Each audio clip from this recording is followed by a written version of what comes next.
सो आज हम लोग न्यूमेरिकल्स कुछ सॉल्व करेंगे ऑर्थोगोनल ट्रेड और यूनिट वेक्टर से रिलेटेड। मगर उससे पहले लास्ट लेक्चर में हम लोगों ने 2D पे तो बात कर ली थी। 3D का भी सिमिलर ही रहेगा फॉर्मूला, और जब हम लोग रेक्टेंगुलर कंपोनेंट निकालेंगे, लेकिन उसका सिंपल सा एक बार फॉर्मूला हम लोग देख भी लेते हैं कि 3 डायमेंशन के केस में एक वेक्टर 2 डायमेंशन में वो x और y के अलॉन्ग टूट रहा था, 3 डायमेंशन में वो x के अलॉन्ग टूटेगा, y के अलॉन्ग टूटेगा और z के भी अलॉन्ग टूटेगा, यानी कि वो तीनों के अलॉन्ग टूटेगा। सो हम लोग इसको दूसरी तरीके से लिख सकते हैं, magnitude of x along i cap, magnitude of y along j cap and magnitude of z along k cap. इसको इस तरीके से हम लोग बोल सकते हैं। तो जो मैग्नीट्यूड होगा वेक्टर a का, that will be simply given as ax square plus ay square and plus az square. उस तरीके से हम लोग इसको रिप्रेजेंट कर सकते हैं। अब हम लोग कुछ न्यूमेरिकल देखते हैं जो कि इन्हीं सब टॉपिक से, कंपोनेंट से और रेजोल्यूशन से डिस्कस करेंगे रिलेटेड क्वेश्चंस को। तो जो पहला क्वेश्चन हम लोग देखते हैं कि find a unit vector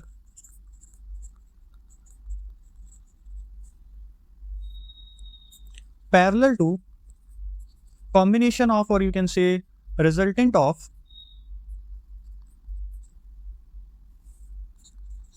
vectors p which is equals to I cap plus 4j minus 2k cap and q which is equals to 3i minus 5j plus k cap। सो हमको एक ऐसा यूनिट वेक्टर फाइंड करना है जो कि p और q के resultant के पैरेलल है। तो इसको फाइंड करने के लिए first of all we have to find the resultant of p and q। Okay, so let r be the resultant of p and q vector. Okay, हमने इसको रिजल्टेंट मान लिया।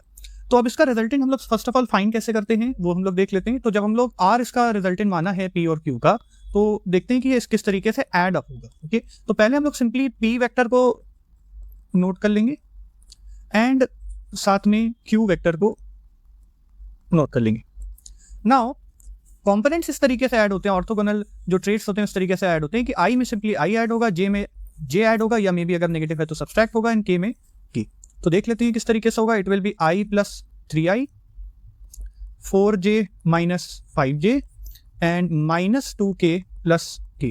सो we will get 4i cap minus j cap minus k cap. तो पहली चीज तो हमें clear होगी, जो रिजल्टेंट r है उसकी वैल्यू हमें इतनी मिल गई, दिस वन।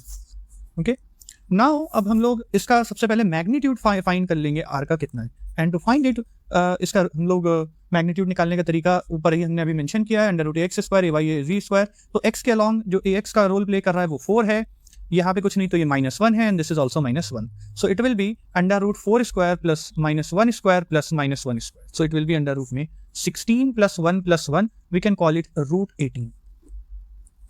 6 3 18, 6 इंटू 3, सो और 3 को हम लोग फर्दर ऑफकोर्स 3 इंटू 3 इंटू 2 लिख सकते हैं, तो it is actually 3 root 2, right. r का मैग्नीट्यूड हमें 3 रूट 2 मिल गया। अब यूनिट वेक्टर जो कि r के अलॉन्ग होगा वो किस तरीके से रिप्रेजेंट होगा, मे बी हम उसको r कैप से रिप्रेजेंट कर सकते हैं, जो कि होगा एक r वेक्टर डिवाइडेड बाय में mod r, divided by mod r। r vector है हमारा कितना, ऊपर हमने कैलकुलेट किया है, it is 4i minus j minus k cap divided by 3 root 2। Okay, so this is our final answer. ये हमारा एक ऐसा यूनिट वेक्टर है जो कि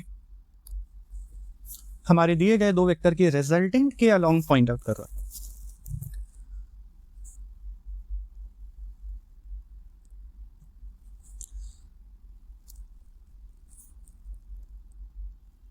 ओके, नेक्स्ट क्वेश्चन हम लोग कंसिडर करते हैं। सपोज करें इफ अगेन एक वेक्टर हमें दिया हुआ है p 3i प्लस 4j, और एक दूसरा वेक्टर हमें दिया हुआ है q 7i प्लस 24j। Okay, we have to find a vector having same magnitude as b and but it is parallel to vector a के, तो वो पैरेलल होगा मगर उसका मैग्नीट्यूड जो है वो b के बराबर होना चाहिए। ओके, यहाँ पे हमारा a और b नहीं है, p और q है, तो हम इसको मैग्नीट्यूड एज q कर लेते हैं एंड पैरेलल टू p कर लेते हैं। ओके, सो सबसे पहले हम लोग हमारे दिए गए वेक्टर p का मैग्नीट्यूड फाइंड कर लेते हैं। कितना आएगा वो, अंडर रूट में 3 का स्क्वायर प्लस 4 का square which is under root 9 plus 16 25 root 25 is 5. So ये उसका मैग्नीट्यूड हो गया. अब हम लोग unit vector along a find करते हैं. ए कैप क्या है, ये यूनिट वेक्टर है अलॉन्ग ए के अलॉन्ग का यूनिट वेक्टर है, इसको हम लोग फाइंड करते हैं. सो ए यूनिट वेक्टर जो होगा वो ए वेक्टर डिवाइडेड बाय मॉड ए होगा. ए वेक्टर है हमारा कितना, बाय अगेन मैं ए ही भी ले लेता, ज़्यादा अच्छा था, बार बार मैं पी क्यू को ए भी लिख दे रहा हूँ. सो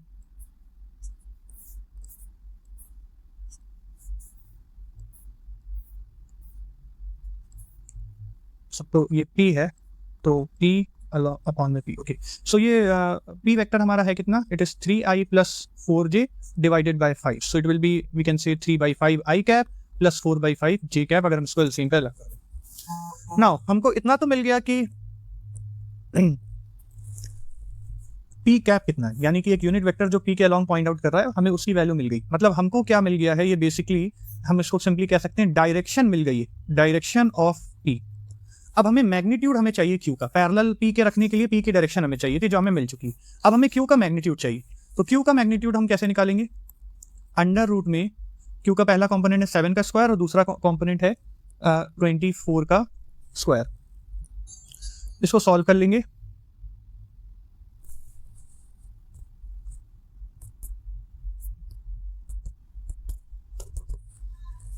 सो 7 का स्क्वायर 49 एंड 5 का स्क्वायर आई थिंक 24 का स्क्वायर 576 होता है. दोनों को ऐड करने पे 625 मिल जाएगा which is 25. Okay, so finally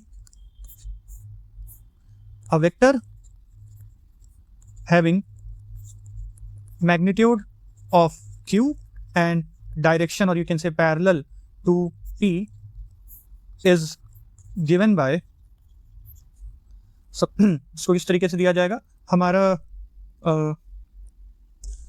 P का हम लोग डायरेक्शन ले लेंगे और Q का हम लोग मैग्नीट्यूड ले लेंगे. तो ये सिंपली बन जाएगा 25 multiply by 3/5 i cap and 4/5 j cap. यानी कि हमने इसको, वेट अ सेकेंड, इसको विच इज P का डायरेक्शन और इसको विच इज Q का मैग्नीट्यूड, दोनों को मल्टीप्लाई कर लिया. तो इसको सिंपली जब ओपन अप करेंगे तो 5 से 25 दोनों काट देगा. सो 5 मतलब ये दोनों एलसीएम लेंगे तो ये एक हो जाएगा और ये इसके साथ 5 टाइम्स में कट जाएगा. तो 5 3i plus 4j and 5 3 15 i cap plus 5 4 20 j cap. तो ये हमारा फाइनल आंसर हो जाएगा.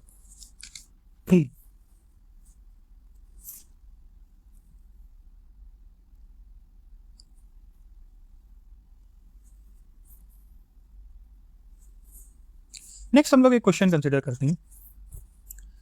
Find the value of mu in the unit vector. हमें एक यूनिट वेक्टर दे दिया गया है 0.4 i cap plus 0.8 j cap plus mu k cap. तो ये एक यूनिट वेक्टर है. इसका मतलब क्या है, अगर ये एक यूनिट वेक्टर है इसका मतलब ये है कि अंडर रूट इसके तीनों जो कंपोनेंट का स्क्वायर करके ऐड करेंगे इनके मैग्नीट्यूड्स का, तो वो हमें 1 मिलना चाहिए. That is the meaning of since given vector is a unit vector. Okay, दोनों तरफ अगर हम लोग स्क्वायर कर दें, सो ये बाय द वे कितना आएगा 16 0.16 एंड 0.64 प्लस म्यू स्क्वायर, और इसका स्क्वायर करेंगे दोनों तरफ तो 1 का स्क्वायर 1 ही रहता है.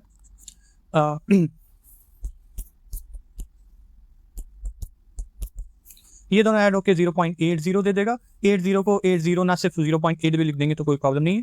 Plus mu square equal to 1, this will give you mu square equal to 1 minus 0.8, 1 minus 0.8 is 0.2. तो फाइनली जो हमें म्यू की वैल्यू है वो भी मिल जाएगी बहुत ईजिली. ओके, क्वेश्चन हम अगेन कंसिडर करते हैं कि find a vector which when added to the resultant of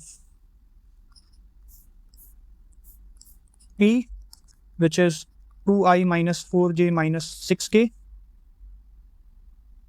and Q which is 4i plus 3j plus 3k gives the unit vector along z और z एक्सिस। ओके, सो हमको एक ऐसा vector find करना है जो अगर हम लोग रिजल्टेंट p और q के रिजल्टेंट में अगर ऐड कर दें तो वो हमें यूनिट वेक्टर दे दे अलॉन्ग z। तो सबसे पहले हम लोग रिजल्टेंट p और q का फाइंड कर लेते हैं। Resultant of p and q तो हम लोग पहले लेट ही कर लेते हैं, इसको हम लोग r बोल देते हैं। ओके, तो r बराबर हमारा कितना हो जाएगा, p प्लस q। अब एंगल होता तो हम लोग इसको प्रॉपरली रूट लगा के सॉल्व करते। अभी ये ट्रेड में दिया है तो बड़े आराम से ऐड हो जाएगा। 2i minus 4j minus 6k and साथ में q दिया हुआ है 4i plus 3j plus 3k। Okay, तो अब इनको ऐड कैसे करेंगे, अगेन i में i ऐड होगा तो 4 to 6i कैप, j और j आपस में ऐड होंगे, you will get minus 4 plus 3 minus j cap and minus 6 plus 3 will get minus 3k cap. अब हम इस रिजल्टेंट में ऐसा क्या जोड़ें, यानी कि 6i minus j minus 3k, मान लेते हैं कि उसमें हमें कोई x वेक्टर को जोड़ना है और हमें रिजल्टेंट क्या मिल जाना चाहिए, एक ऐसा यूनिट वेक्टर जो z के अलॉन्ग पॉइंट करे, दैट इज z कैप मिलना चाहिए। और sorry we can say k cap, हम लोग i j k के टर्म में चल रहे हैं तो k कैप मिलना चाहिए। सो ये x की वैल्यू कितनी सिंपली यहाँ से अगर हम देखें तो कितनी हो जाएगी, सबको उधर ट्रांसफर करना होगा, यानी कि it will B minus 6 plus j and plus k plus 3k। सो इसको सॉल्व करेंगे तो जो हमारा अननोन वेक्टर है जिसको मैंने x माना है वो आएगा minus 6i plus j plus 4k। एक और क्वेश्चन हम लोग अब कंसिडर करते हैं। A plane takes off at an angle of 30 degree to the horizontal. If component of its velocity along horizontal is 250 kilometer per hour, then find its actual velocity. Also find the vertical component of velocity. So हमें horizontal take off किया है तो इसका एक diagram हम लोग बना लेते हैं। सपोज कर लेते हैं कि हमारे पास ये वो फ्लोर है और इससे सपोज कर लेते हैं कुछ इस तरीके से जो प्लेन है उसने टेक ऑफ किया होगा 30 डिग्री बना के हॉरिजॉन्टल से, जैसा सवाल कह रहा है 30 degree with the horizontal. Okay, so horizontal के अलॉन्ग जो इसका कंपोनेंट दिया हुआ है दिस वन, ये आपको दिया हुआ है 250 किलोमीटर पर आवर। ओके, सो अगर हम लोग इसको Vx बोल दें, इसको V बोल दें, हमसे पूछा गया है Vy कितना होगा, दिस वन इज